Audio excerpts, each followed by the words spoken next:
जय हिंद एवरीवन। जितने भी भाई एनएसजी कमांडो के बारे में पूछ रहे थे कि एनएसजी कमांडो में भर्ती होने के लिए क्या करना पड़ता है, उसमें भी हाइट लगता है क्या, और एनएसजी कमांडो में इंडियन आर्मी में भर्ती होकर जाते हैं या पैरा मिलिट्री फोर्स में पुलिस में भर्ती होकर एनएसजी कमांडो में जाते हैं। तो आज के इस वीडियो में A to Z पूरी की पूरी जानकारी दूंगा। आप लोग को थोड़ा सा भी कन्फ्यूजन नहीं होगा, क्योंकि देखो मेरे भी ग्राउंड से एक भैया है एनएसजी कमांडो में और वो उधर थोड़ा मतलब मैच खेल रहे हैं, तो उनसे पूरा जानकारी लिया हूँ। ठीक है ना। देखो एनएसजी कमांडो दो तरह से होते हैं, आप लोग देखे होंगे। एक होता है जैसे बड़े बड़े वीआईपी के साथ जो रहते हैं ना, ब्लैक कैट कमांडो भी बोला जाता है, तो उन लोगों के साथ मतलब रहते हैं। और एक होता है जैसे किसी नेता के साथ नहीं रहते हैं, जैसे कोई आतंकवादी हमला होता है, कोई बम विस्फोट होता है, तो वहाँ कोई ऑपरेशन करना होता है तो एनएसजी कमांडो को बुलाया जाता है। क्योंकि पता है एनएसजी कमांडो जितना एक महीना में गोली फायर करता है ना, उतना नॉर्मल फौजी पूरा ज़िंदगी भर नहीं फायर कर सकता है। तो इसलिए जैसे कोई भी ऑपरेशन होता है तो एनएसजी कमांडो को बुलाया जाता है। देखो एनएसजी कमांडो दो तरह से होते हैं, एक पैरा मिलिट्री फोर्स और पुलिस से भी एनएसजी कमांडो में जा सकते हो, और एक होता है ना इंडियन आर्मी में भर्ती होकर एनएसजी कमांडो में जा सकते हो। और देखो जितने भी भाइयों को ये कन्फ्यूजन है कि भाई इसमें कितना हाइट लगता है, इसमें भी हाइट लगता है, इसमें भी दौड़ाया जाता है, तो देखो यार कन्फ्यूजन में पड़ने की ज़रूरत नहीं है। आप अपने ARO से या BRO से या मतलब कहीं से इंडियन आर्मी में जब भर्ती हो जाओगे ना, भर्ती होने के बाद जितना आपका हाइट रहेगा उतना ही लगेगा। अगर मान लो आप पुलिस में भर्ती हो जा रहे हो, चाहे पैरा मिलिट्री फोर्स होता है ना, पैरा मिलिट्री में पता है ITBT BSF CRPF SSB ये सब पूरा का पूरा पैरा मिलिट्री में आता है। इसमें भर्ती हो जाओगे तभी भी आपको चांस मिलेगा यहाँ एनएसजी कमांडो में जाने। इनमें से कौन इंडियन आर्मी में भर्ती होकर एनएसजी कमांडो बने हैं और कौन पैरा मिलिट्री फोर्स और पुलिस में भर्ती होकर एनएसजी कमांडो बने हैं, अभी मैं आप लोगों को सब कुछ बता दे रहा हूँ। देखो एनएसजी कमांडो जैसे एक SAG होता है और एक होता है SRG होता है, ठीक है ना। तो SAG वाले जो एनएसजी कमांडो होते हैं ना, वो स्पेशल, जैसे SAG का फुल फॉर्म होता है स्पेशल एक्शन ग्रुप है। और इंडियन आर्मी में भर्ती हो गए, पहले आप अपने ARO से या अपने BRO से या मतलब कहीं से भी, जैसे इंडियन आर्मी में पहले भर्ती हो जाओगे तब जाकर आपको SAG एनएसजी कमांडो में भर्ती होने का चांस मिलेगा, ठीक है ना। और जो दूसरा होता है SRG, तो SRG वाला जो एनएसजी कमांडो होता है ना, तो ये पैरा मिलिट्री फोर्स और पुलिस में भर्ती होकर SRG एनएसजी कमांडो में जाते हैं सब। और इसमें से SRG वाला कौन है और SAG वाला कौन है ये भी आप लोग देख लो। देखो जो SAG वाले होते हैं ना, वो नेशनल सिक्योरिटी गार्ड ये वाले एनएसजी कमांडो होते हैं, जो आतंकवादियों से मतलब आतंकवादी ऑपरेशन होता है तो ये लोग जाते हैं।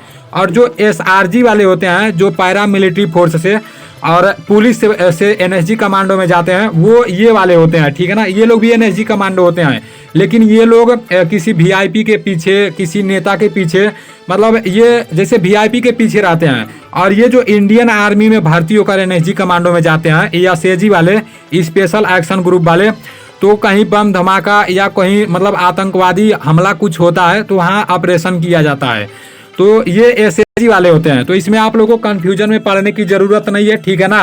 अब बात कर लेते हैं ये जो पैरा मिलिट्री में क्या क्या आता है। देखो ये जो एनएसजी कमांडो है ना, तो आप ITBP BSF SSB CRPF और जितना भी मतलब आता है पैरा मिलिट्री फोर्स में, उसमें आप भर्ती हो जाओगे या पुलिस में भर्ती हो जाओगे तो उसमें से आपको चांस मिलेगा, ठीक है ना। और आपका एज पता है कितना होना चाहिए, 30 साल से कम होना चाहिए, और इसमें भी आपका एज 30 साल से कम होना चाहिए। अब बात कर लेते हैं, जैसे अगर मान लो इंडियन आर्मी में भर्ती हो जा रहे हो, उसके बाद से आप एनएसजी के लिए जाना चाहते हो, तो उसके लिए पता है जैसे बहुत सारे लोग जाते हैं, लेकिन उसका ट्रेनिंग होता है। और देखो बेसिक ट्रेनिंग होता है और एक होता है जैसे जो बेसिक ट्रेनिंग पास कर लेता है ना, बेसिक ट्रेनिंग 90 दिन का होता है। जैसे बेसिक ट्रेनिंग में 18 मिनट में 26 टास्क पूरे करने रहते हैं, तो जो लोग पूरा कर लेते हैं वो मतलब उनको जैसे आगे की ट्रेनिंग चालू होती है, और जो नहीं पूरा कर पाते हैं ना, उनको फिर अपने यूनिट में भेज दिया जाता है।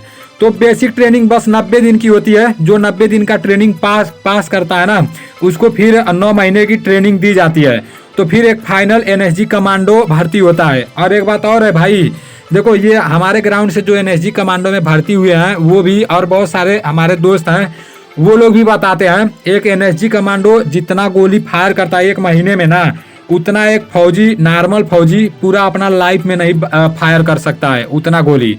ये लोग बहुत ज़्यादा प्रैक्टिस करते हैं, इन लोग का सूट बहुत अच्छा रहता है।